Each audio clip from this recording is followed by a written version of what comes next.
ಗೆಳೆಯರೆ, ತಮಿಳುನಾಡು ರಾಜಕಾರಣದಲ್ಲಿ ಸ್ಫೋಟಕ ವಿದ್ಯಮಾನ ನಡೆದಿದೆ. ತನ್ನ ಪ್ರಚಂಡ ದಿಗ್ವಿಜಯದ ಮೂಲಕ ಇಡೀ ಭಾರತದಲ್ಲಿ ಸಾಕಷ್ಟು ಸಂಚಲನವನ್ನು ಮೂಡಿಸಿದ ಟಿವಿಕೆ ಪಕ್ಷದ ಮುಖ್ಯಸ್ಥ ಜೋಸೆಫ್ ವಿಜಯ್ ಅವರಿಗೆ ರಾಜ್ಯಪಾಲರಾದ ಅರ್ಲೇಕರ್ ಅವರು ಅಧಿಕಾರ ರಚನೆಗೆ ಪ್ರಮಾಣ ವಚನ ಸ್ವೀಕಾರಕ್ಕೆ ಆಹ್ವಾನ ಮಾಡುವ ಮೂಲಕ ಈವರೆಗೆ ನಡೆದಿದ್ದಂತಹ ಜಟಾಪಟಿ ಅಂತ್ಯ ಆಗಿದೆ. ಇವತ್ತು ರಾಜ್ಯಪಾಲರನ್ನ ಭೇಟಿ ಮಾಡಿದಂತಹ ಜೋಸೆಫ್ ವಿಜಯ್ ತನಗೆ ಬಹುಮತ ಇದೆ ಅನ್ನೋದನ್ನ ಇನ್ನಿತರೆ ಪಕ್ಷಗಳ ಬೆಂಬಲವನ್ನ ಪಡೆದು ಸಾಬೀತು ಮಾಡೋದ್ರಲ್ಲಿ ಸಕ್ಸಸ್ಫುಲ್ ಆದ ಹಿನ್ನೆಲೆಯಲ್ಲಿ ರಾಜ್ಯಪಾಲರು ಇವರಿಗೆ ಸರ್ಕಾರ ರಚನೆಗೆ ಕರೆಯೋದು ಅನಿವಾರ್ಯ ಎನ್ನುವಂತಹ ಪರಿಸ್ಥಿತಿ ನಿರ್ಮಾಣ ಆದ್ದರಿಂದ ಈ ಒಂದು ಆಹ್ವಾನವನ್ನು ನೀಡಲಾಗಿದೆ. ನಾಳೆ ಅವರು ಮುಖ್ಯಮಂತ್ರಿಯಾಗಿ ತಮಿಳುನಾಡು ರಾಜಕಾರಣದಲ್ಲಿ ಹೊಸದೊಂದು ದಾಖಲೆಯನ್ನು ಸೃಷ್ಟಿ ಮಾಡ್ತಾ ಇದ್ದಾರೆ.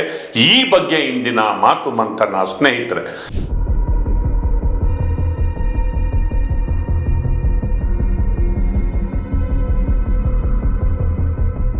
ಗೆಳೆಯರೆ, ತಮಿಳುನಾಡು ರಾಜಕಾರಣದಲ್ಲಿ ಇವತ್ತು ಭರ್ಜರಿ ಸಂಚಲನ. ಜೋಸೆಫ್ ವಿಜಯ್ ಟಿವಿಕೆ ಪಕ್ಷದ ಮುಖ್ಯಸ್ಥರು ಮುಖ್ಯಮಂತ್ರಿ ಆಗ್ತಾರೋ ಇಲ್ವೋ, ರಾಜ್ಯಪಾಲರಾದ ಅರ್ಲೇಕರ್ ಅವರಿಗೆ ಸರ್ಕಾರ ರಚನೆಗೆ ಪ್ರಮಾಣ ವಚನಕ್ಕೆ ಕರೀತಾರೋ ಇಲ್ವೋ, ಈ ಜಿಜ್ಞಾಸೆಯಲ್ಲೇ ಇಡೀ ದಿನ ಕಲಿತು. 2 ಸರಿ ರಾಜ್ಯಪಾಲರನ್ನ ಭೇಟಿಯಾದಂತಹ ಟಿವಿಕೆ ಪಕ್ಷದ ಮುಖ್ಯಸ್ಥ ಜೋಸೆಫ್ ವಿಜಯ್ ತಮಗೆ 108 ಸಂಖ್ಯೆಯ ಬಲ ಇದ್ದು, ಅಂದ್ರೆ ತಾನು ಲಾರ್ಜೆಸ್ಟ್ ಪಾರ್ಟಿಯಾಗಿ ಹೊರಹೊಮ್ಮಿದ್ದು, ಕಾಂಗ್ರೆಸ್ ಪಕ್ಷದ ಬೆಂಬಲ ಕೂಡ ಇದೆ ಅಂತ ಕ್ಲೈಮ್ ಮಾಡ್ಕೊಂಡಿದ್ರು ಕೂಡ ಸರಳ ಬಹುಮತ ತೋರಿಸೋದಲ್ಲಿ ನೀನು ವಿಫಲ ಆಗ್ತಿದ್ಯಾ ಅನ್ನುವ ಕಾರಣಕ್ಕೆ ರಾಜ್ಯಪಾಲರವರಿಗೆ ಪ್ರಮಾಣ ವಚನಕ್ಕೆ ಅವರು ಕರೆದಿರಲಿಲ್ಲ. ಹೀಗಾಗಿ ಒಂದು ರೀತಿಯಲ್ಲಿ ಜಿಜ್ಞಾಸೆಯ ಜಟಾಪಟಿಯ ವಾತಾವರಣ ನಿರ್ಮಾಣ ಆಗಿತ್ತು.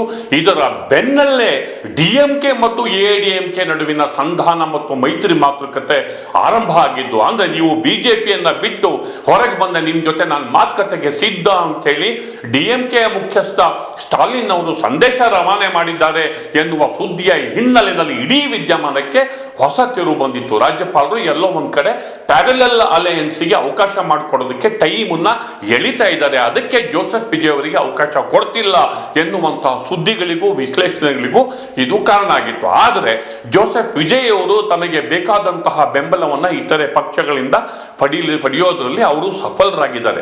ಸಿಪಿಐ ಪಕ್ಷದಿಂದ 2, ಸಿಪಿಎಂ ಪಕ್ಷದಿಂದ 2, ಹೀಗೆ ತಲಾ 2 ಶಾಸಕರು ವಿದ್ಯುಕ್ತವಾಗಿ ಹೊರಗಿನಿಂದ ಔಟ್ಸೈಡ್ ಸಪೋರ್ಟ್, ಹೊರಗಿನಿಂದ ಟಿವಿಕೆ ಸರ್ಕಾರವನ್ನ ಬೆಂಬಲವನ್ನ ಮಾಡ್ತೇವೆ ಅನ್ನುವಂತಹ ಅಧಿಕೃತ ಪತ್ರ ರಾಜ್ಯಪಾಲರಿಗೆ ಮತ್ತು ಹಾಗೇನೆ ಜೋಸೆಫ್ ವಿಜಯ್ ಅವರ ಕೈಗೆ ಸಿಕ್ತಿದ್ದ ಹಾಗೇನೆ ಇಡೀ ವಿದ್ಯಮಾನಕ್ಕೆ ಹೊಸ ತಿರುವು ಸಿಕ್ತು.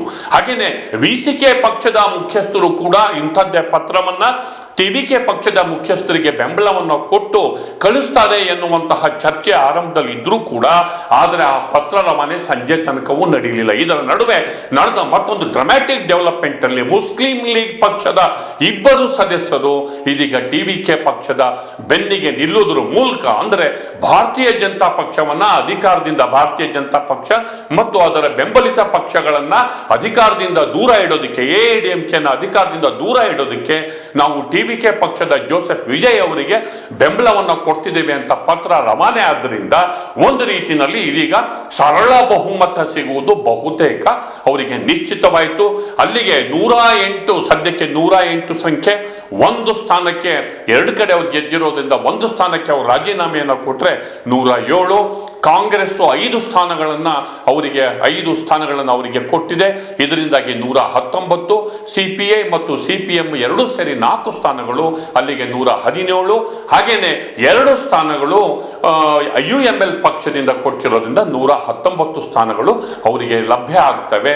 ಹೀಗಾಗಿ ಅವರು ಸರಳ ಬಹುಮತವನ್ನ ಪಡೆದಿದ್ದಾರೆ ಎನ್ನುವಂತಹ ಲೆಕ್ಕಾಚಾರದ ಹಿನ್ನೆಲೆಯಲ್ಲಿ, ಗವರ್ನರ್ಗೆ ಅವರು ಕನ್ವಿನ್ಸ್ ಮಾಡಿದ ಹಿನ್ನೆಲೆಯಲ್ಲಿ ನಾಳೆಯೇ ನೆಹರು ಮೈದಾನದಲ್ಲಿ ಅವರು ಪ್ರಮಾಣ ವಚನಕ್ಕೆ ರಾಜ್ಯಪಾಲರು ಅವಕಾಶವನ್ನ ಕಲ್ಪಿಸಿಕೊಡೋದ್ರ ಮೂಲಕ ಅಲ್ಲಿ ಪರ್ಯಾಯ ರಾಜಕಾರಣದ ಸಾಧ್ಯತೆಗಳನ್ನ, ಅಂದ್ರೆ ಇವರಿಗೆ ಅವಕಾಶವನ್ನ ತಪ್ಪಿಸಿ ಬೇರೆ ಒಂದು ಶಕ್ತಿಯಲ್ಲಿ ಅದರ ಅಧಿಕಾರಕ್ಕೆ ಬರುವ ಯತ್ನಗಳು ಎಲ್ಲವೂ ಕೂಡ ವಿಫಲ ಆಗಿದೆ. ತಮಿಳುನಾಡಿನಲ್ಲಿ ಒಂದು ಹೊಸ ರೀತಿಯ ರಾಜಕಾರಣಕ್ಕೆ ರಂಗ ಸಜ್ಜಾಗಿದೆ. ಸುಮಾರು ಅರ್ಧ ಶತಮಾನದ ಬಳಿಕ ಇದೇ ಪ್ರಥಮ ಬಾರಿಗೆ ಡಿಎಂಕೆ ಮತ್ತು ಎಡಿಎಂಕೆ ಇಲ್ಲದಂತಹ ಪಕ್ಷ ಅಧಿಕಾರಕ್ಕೆ ಬಂದು ಡಿಎಂಕೆಗೂ ಸೇರದೆ ಎಡಿಎಂಕೆಗೂ ಸೇರದೆ ದ್ರವಿಡಿಯನ್ ಮೂವ್ಮೆಂಟಿನ ಒಂದು ಭಾಗವಾಗದಂತಹ ಒಬ್ಬ ಸ್ಟಾರ್ ನಟ ಮತ್ತೆ ಮುಖ್ಯಮಂತ್ರಿಯಾಗಿ ಅಧಿಕಾರ ಸ್ವೀಕಾರ ಮಾಡುವಂತಹ ಒಂದು ದಾಖಲೆ ಸೃಷ್ಟಿಯಾಗಿದೆ. ಇದು ಬರುವ ದಿನಗಳಲ್ಲಿ ಈ ಒಂದು ಮೈತ್ರಿ, ಇದು ಮೈತ್ರಿ ಅಂತ ಟಿವಿಕೆ ಮೈತ್ರಿಕೂಟ ಅಂತಲೇ ಕರಿಬೇಕಾಗುತ್ತೆ. ಈ ಮೈತ್ರಿ ಎಷ್ಟರ ಮಟ್ಟಿಗೆ ಸ್ಟೇಬಲ್ ಆಗುತ್ತೆ ಮತ್ತು ಅವರು ಚುನಾವಣೆಯ ಸಂದರ್ಭದಲ್ಲಿ ಭರವಸೆ ಕೊಟ್ಟಂತೆ ಗ್ಯಾರಂಟಿಗಳನ್ನು ಎಷ್ಟು ಮಟ್ಟಿಗೆ ಕೊಡ್ತಾರೆ, ಎಷ್ಟು ಮಟ್ಟಿಗೆ ಇದೊಂದು ಪರ್ಫಾರ್ಮಿಂಗ್ ಗೌರ್ಮೆಂಟ್ ಆಗಿರುತ್ತೆ. CPA ಮತ್ತು CPM ಸರ್ಕಾರದ ಭಾಗ ಆಗಿಲ್ಲ, ಅವರು ಔಟ್ಸೈಡ್ ಸಪೋರ್ಟ್ ಅನ್ನ ಕೊಟ್ಟಿದ್ದಾರೆ ಅನ್ನೋದನ್ನೂ ದೃಷ್ಟಿಯಲ್ಲಿ ಇಟ್ಕೊಂಡಂತೆ ಸದ್ಯಕ್ಕೆ ಒಬ್ಬ ಹೊಸ ಮುಖ್ಯಮಂತ್ರಿ, ಯುವ ಮುಖ್ಯಮಂತ್ರಿ ಪ್ರಮಾಣ ವಚನ ಸ್ವೀಕಾರ ಮಾಡ್ತಿರೋದನ್ನು ಸ್ವಾಗತ ಮಾಡ್ತಾ ನನ್ನ ಮಾತನ್ನ ಮುಗಿಸ್ತಿದ್ದೇನೆ. ದಯವಿಟ್ಟು ಈ ಪೋಸ್ಟ್ ನೋಡಿ, ಲೈಕ್ ಮಾಡಿ, ಶೇರ್ ಮಾಡಿ, ಸಬ್ಸ್ಕ್ರೈಬ್ ಮಾಡೋದಕ್ಕೆ ಮರಿಬೇಡಿ ಗೆಳೆಯರೆ. ನಮಸ್ಕಾರ.